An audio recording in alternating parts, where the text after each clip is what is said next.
The film begins with a feather falling at the feet of a man named Forrest Gump. He picks up the feather and places it in a book.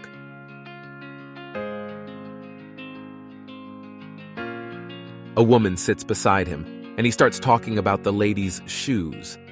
My mother says life is like a box of chocolates. You never know what's inside. It always surprises you. He mentions that you can tell where someone has been based on their shoes and talks about his first pair of shoes. The doctor tells him that he has strong legs but a crooked back, and it will be fixed with a particular method. His mother has named him after a military colonel, the founder of an irrational movement who dressed up like ghosts. For this reason, she named him Forrest, so he wouldn't forget that humans can sometimes do irrational things. His mother always told him not to accept anyone saying they're better than him. If God wanted everyone to be the same, they'd all have their feet in the same shoe. Forrest lived in his maternal grandparents' house in Alabama, which had many rooms. His mother rented out most of the rooms for additional income. She always said he was no different from the other kids and wanted to enroll him in the best school, even though his IQ was on the borderline. She was even willing to do favors for Mr. Principal because of it.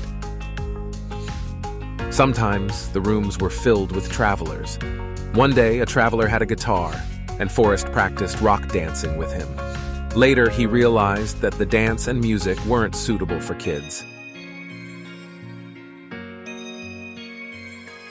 He tells the lady that sometimes we remember certain things and sometimes we don't.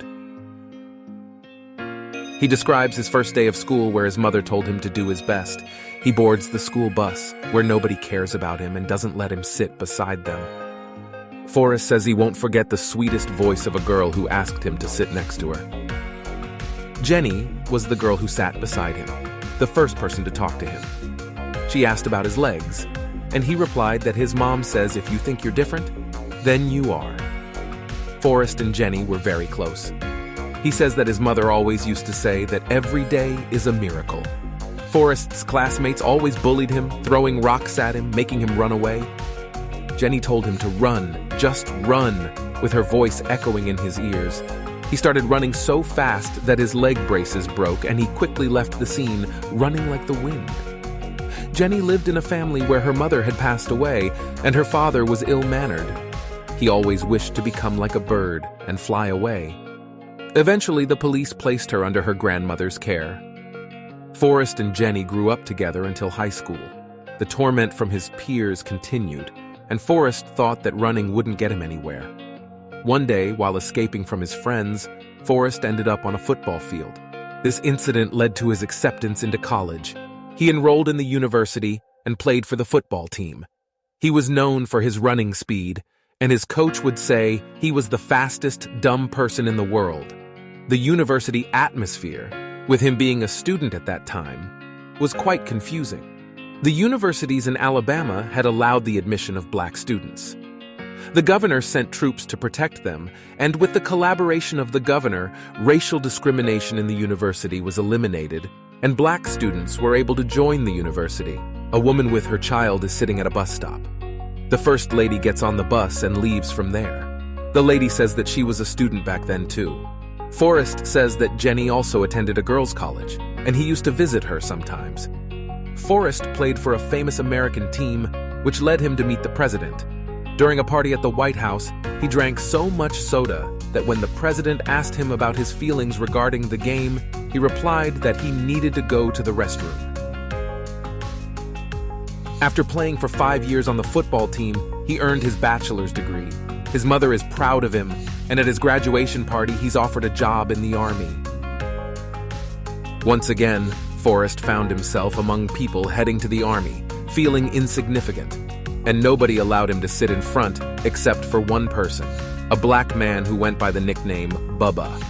He and his whole family were in the shrimp business and planned to buy a boat and go shrimping once they left the army. Forrest excelled in the military. His commanding officer was pleased with him, considering him a military genius. He even set a new record for assembling a rifle. Jenny no longer intended to continue their relationship and told him that she felt like a bird now, wanting to fly and be free. Forrest informed her that he was about to go to Vietnam for the war. Jenny urged him not to think about anything other than escaping, even courage. Forrest assured her he would always think about it and promised to write to her.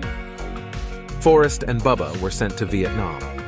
Their commander gave them 2 pieces of advice. Firstly, to take care of their feet, and secondly, not to do anything foolish that would get them killed.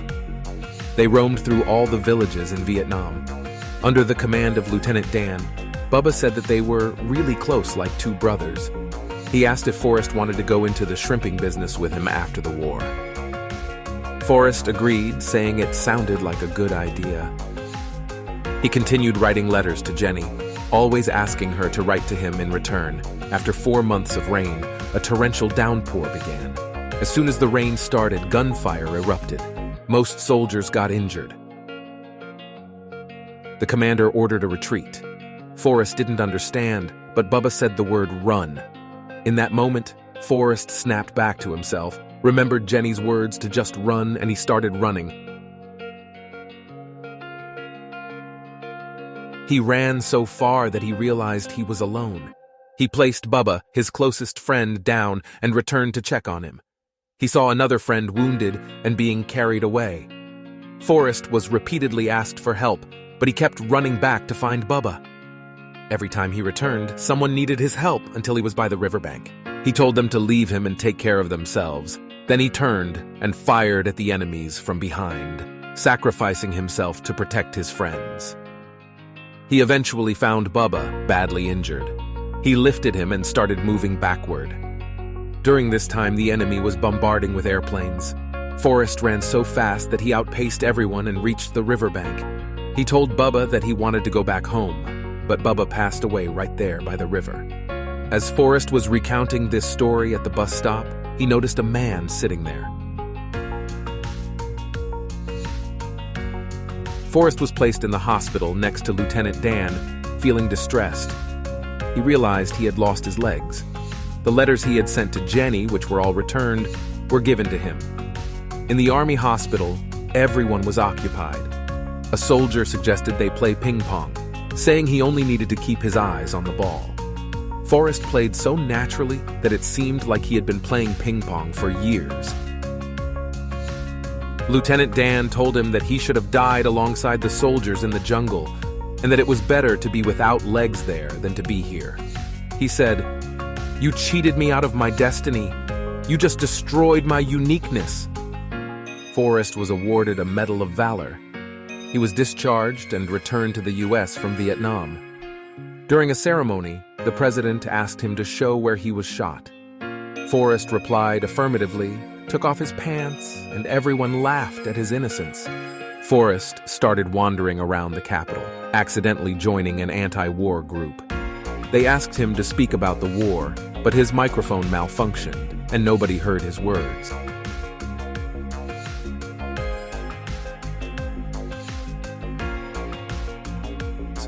Finally, they asked for his name, and he introduced himself.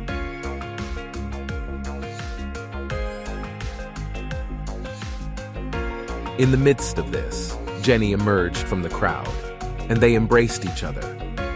Forrest proposed to Jenny, and she spent the whole night reminiscing. In the morning, Jenny wanted Forrest to leave with her to Alabama, but he suggested they go back together. However, Jenny noted their differences. Forrest gave his Medal of Valor to Jenny, and when she asked why, he said it was because of her encouragement. Jenny said she was considering some offers and left him behind. Forrest thought he might be sent back to Vietnam again, but authorities offered him a chance to play ping pong and join the national ping pong team. He became a national champion.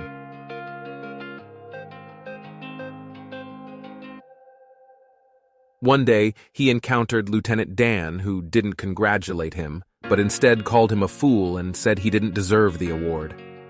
Lieutenant Dan was drunk and about to throw himself off a balcony. Forrest intervened and took him to his hotel room, asking if he had seen God. Forrest wasn't sure, but Lieutenant Dan told him that with such slogans they were sending people to war, claiming that it's for freedom and democracy, and that God approves. But, he questioned, did God really want you to go and kill people? The complexity of Lieutenant Dan's question left Forrest pondering. They celebrated Christmas together, and Forrest told Lieutenant Dan that he had promised Bubba to start a shrimping business. Lieutenant Dan mocked him and said he would join him. Eventually, Lieutenant Dan realized that some things can't be changed, like how he couldn't alter his fate to become a shrimp boat captain, similar to how he couldn't change that he didn't want to appear as a cripple. Forrest and the national ping pong team were invited to the White House for an honor. Forrest received his discharge papers, as he was no longer allowed to play in the Army team. He returned to his home in Alabama, where his mother welcomed him and asked him to do some promotions. Forrest went to visit Bubba's family and used the money he earned from promotions in Alabama to buy a shrimp boat and the necessary equipment for shrimping. They started their shrimping business, and Lieutenant Dan joined him in this venture. However, their initial attempts at catching shrimp were unsuccessful.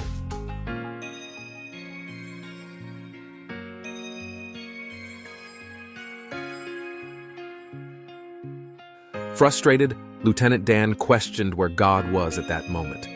Suddenly, a severe storm emerged, and Forrest believed he saw God in the midst of it. The storm destroyed all the boats except for theirs. They realized the power of the storm and took it as a sign. This event marked the turning point for their shrimping business. With the insurance money they received, they were able to buy more boats and establish the Bubba Gump Shrimp Company. Despite the initial disbelief from a man at the bus stop, an elderly lady appreciated Forrest's sweet story. Lieutenant Dan eventually thanked Forrest for saving his life and found his peace with God. Their business flourished, and Forrest finally found his way in life through sheer determination and resilience. One day they were in a boat when a message came that his mother was sick. He splashed water on his face and rushed to their home. Of course, he ran. He went to his mother's room. His mother said that her time of passing had come and mentioned that death is a part of life. She emphasized that humans don't determine their own destinies. Instead, they should make the most of what God has given them. Due to cancer, she eventually passed away.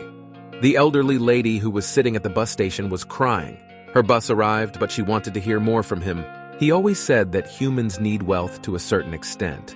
The rest is just vanity. For this reason, I donated some of my money to the church, some to the hospital, some to the shrimping business, and some to Mama and Bubba. That way, he didn't have to work for someone else anymore. One day, while he was busy with lawn care, he saw Jenny coming. They got married quietly, without much fanfare. I don't know what happened. Maybe he regretted it, or perhaps he didn't have a place anymore. He was more silent, less talkative. On one of the walks they took to their home, he became very upset and nervous. Anyway, day by day, his mood improved with her affection, and gradually they became like a family, experiencing joyful moments together. Forrest asked her whether she regretted the marriage or not. She said it's true he isn't very smart, but he understands the meaning of love. Forrest said that he has been a football star, a war hero, a national ping pong player, a shrimp boat captain, and a college graduate. He mentioned that prominent people in Alabama offered him a job in football field maintenance. Sergeant Dan handled financial matters and invested my money in a fruit company.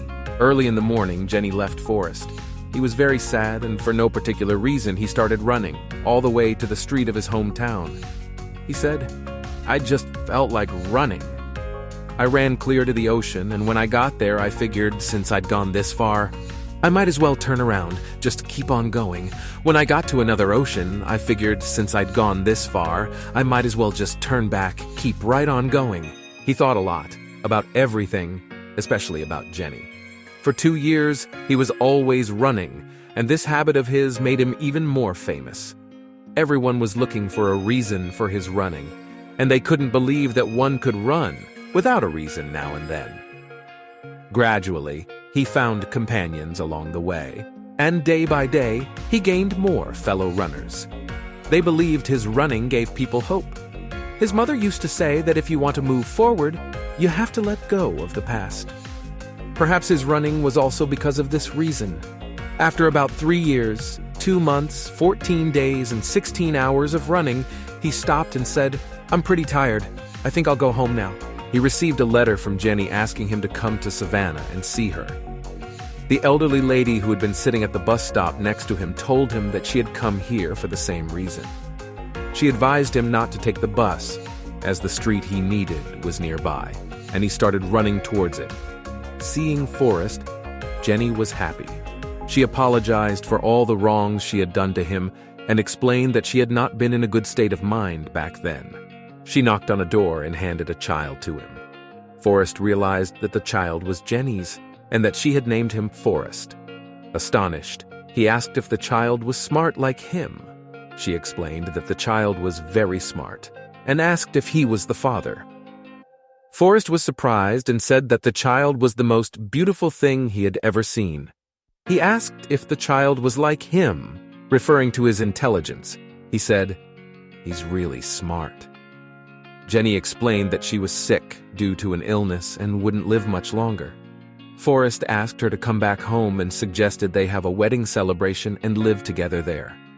He wished that death wasn't a part of life.